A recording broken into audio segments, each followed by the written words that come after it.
Excelente día, estimado estudiante. Te saluda tu docente Silvia Plaza Hidalgo. Bienvenidos a una clase más de estudios sociales.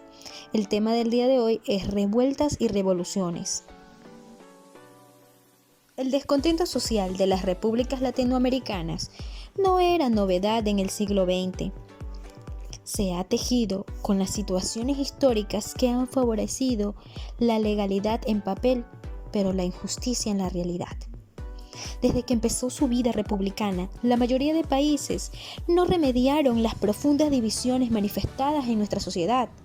En muchos casos, estas diferencias se profundizaron con el tiempo, y lo que dio a pie fue a más manifestaciones populares que buscaban el orden social y el cambio de las cosas. Surgieron en la primera década del siglo XX movimientos revolucionarios con claros objetivos de cambio social, muchos de ellos con el descontexto de la expansión de ideas socialistas y nacionalistas que se habían gestado en Europa. En las tres primeras décadas del siglo XX son notorios los movimientos diferentes, pero populares.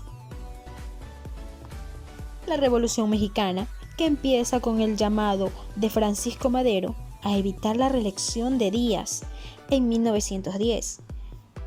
El segundo, el movimiento campesino de César Augusto Andino, que se enfrentaba a marines que ocupaban Nicaragua desde décadas anteriores.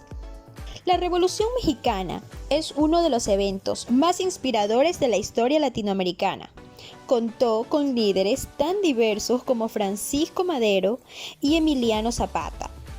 También Pancho Villa. Sectores del medio intelectual y popular hicieron un frente contra Díaz para expresar sus necesidades. Para los campesinos eran tierras y libertad. Para los intelectuales eran elecciones limpias y libertad de expresión. La revolución empezó a fines de 1910 con la llamada de Francisco Madero en el Plan de San Luis. Zapata, quien en 1911 lanzó el Plan de Ayala, en el cual pedía la devolución de las tierras de los campesinos con el lema «La tierra es de quien la trabaja». Cobijados por el espíritu de la revolución, en México se emitió formalmente la Ley Agraria en 1915 durante la presidencia de Carranza. Este proceso no cambió totalmente el panorama, porque hubo una fuerte reacción antirrevolucionaria. Después, más de 2 décadas de enfrentamientos, traiciones, asesinatos, robos y violencia.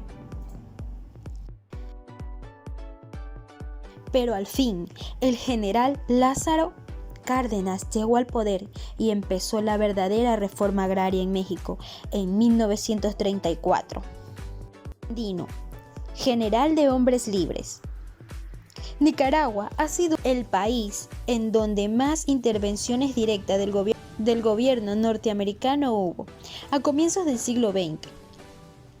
Control de aduanas en 1911 y ocupación en los lapsos de 1909, 1910, 1912, 1925, 1927 y 1933. En la década de los 20 se inició una confrontación entre civiles, es decir, las personas, los ciudadanos, y los gobiernos títeres, aquellos gobiernos que se dejaban manejar, y un ejército de campesinos mal armados, liderados por César Augusto Andino, de ideales nacionalistas y liberalistas.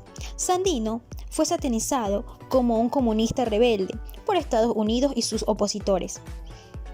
Tras años de confrontación, los marines abandonaron oficialmente el territorio nicaragüense en 1933 y Sandino, al poco tiempo, en febrero, fue capturado también como una emboscada y fue fusilado por órdenes de Anastasio Somoza García.